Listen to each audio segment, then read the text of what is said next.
Gente, parece que a Microsoft realmente odeia os gamers do Xbox. Olha como o jogo vira de tempos em tempos, né? Galera da Sony, não adianta vocês ficarem esfregando as mãos, dando risada do pessoal, dos coleguinhas do Xbox, tá? Porque o mesmo pode acontecer com vocês num futuro muito próximo. Que essas empresas ficam se retroalimentando e uma fica puxando a outra no escalar de preços, nas decisões absurdas. Mas vamos lá. Eu sou Eduardo Moreira e eu tô aqui para dar os meus 5 centavos sobre a declaração da Sarah Bond sobre o próximo Xbox. Porque sim, vai ter Xbox no futuro, não só Xbox, como também Xbox portátil. Fiquem tranquilos, serão 2 consoles ou mais. Essa história de que, meu Deus, a Microsoft vai acabar com o console porque quer o Xbox em todo quanto é lugar. Pelo menos por enquanto não é verdade, apesar das declarações que o Phil Spencer deu no ano passado dizendo que o Xbox vai estar em todo lugar. Vem a Sarah Bond, que é a presidente do Xbox, dá a cara para bater, coitada dessa mulher, para dizer que o próximo Xbox, a próxima geração, será premium e de alta qualidade. O que significa que será um console caro pra caramba, para não dizer outra coisa. Sim, vai ser artigo de luxo. Esse é outro indício de que a Microsoft realmente está querendo ou virar Apple e acreditar que as pessoas vão pagar o que for pelo seu console, algo que para mim não é crível, porque tudo bem, historicamente o videogame sempre foi algo caro. Se você pegar histórico de inflação desde a década de 80 e trazer para os preços atualizados para 2025, você vai ver que a gente sempre teve que pagar muito caro para ter videogames.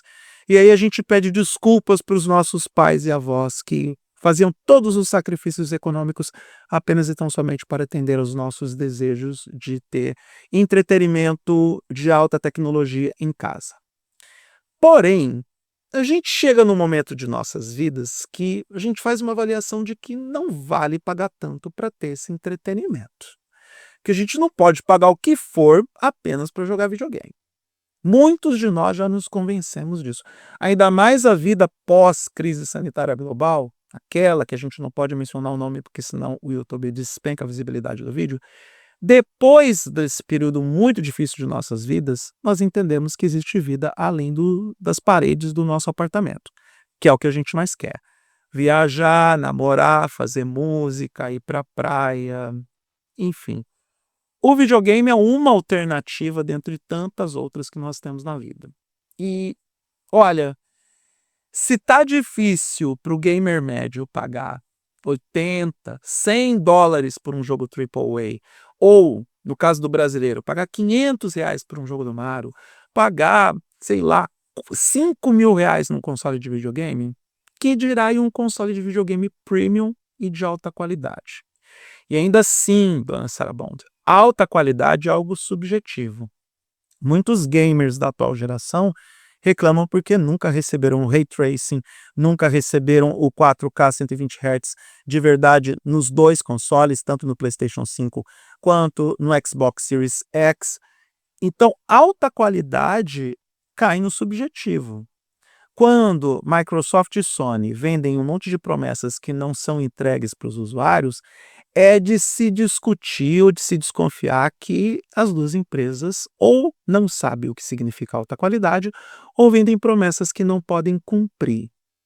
E aí cada um tem que ver o que está fazendo direito com a sua comunicação com o cliente para entregar objetivamente aquilo que promete ou não entregar, no caso da Sony. De novo, gamers do PlayStation. Se vocês disserem que o PlayStation 5 entregou tudo o que prometeu, vocês estão vivendo em uma realidade alternativa.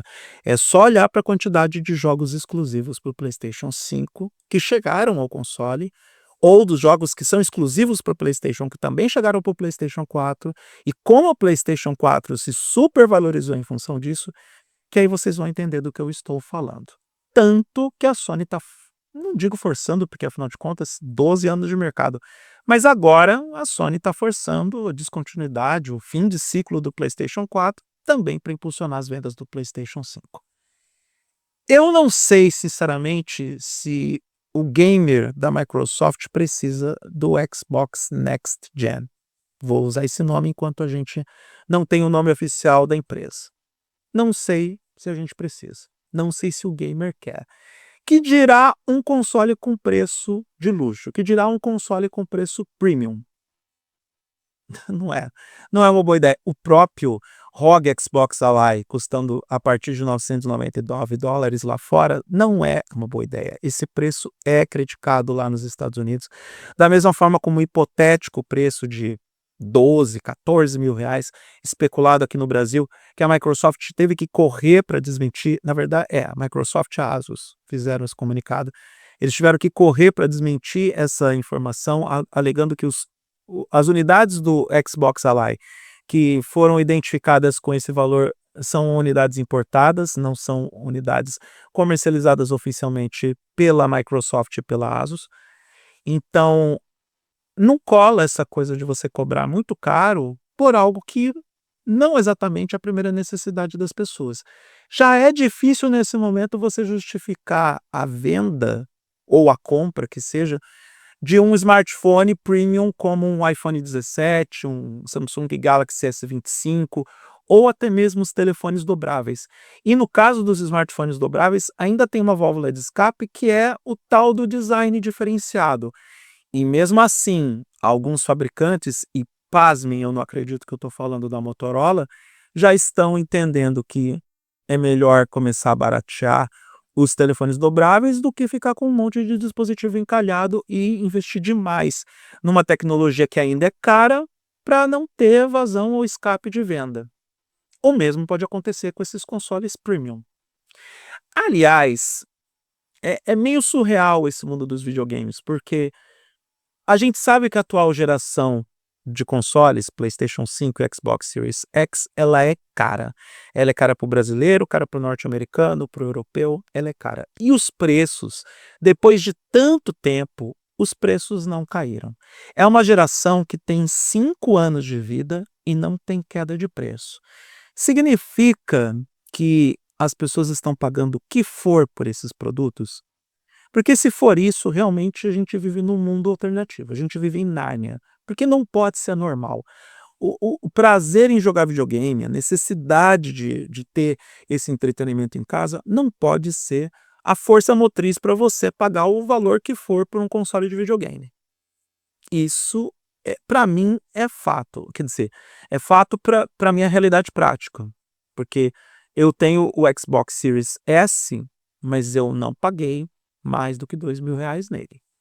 E isso porque se eu comprar uma segunda unidade desse console para colocar no escritório ou para deixar um na sala e outro aqui conectado ao monitor ou uma outra TV que eu tenho aqui no escritório, eu muito provavelmente vou comprar um seminovo, porque o novo está o preço do PlayStation 5, o que é bizarro, surreal, e não dá para agradecer a Microsoft por isso.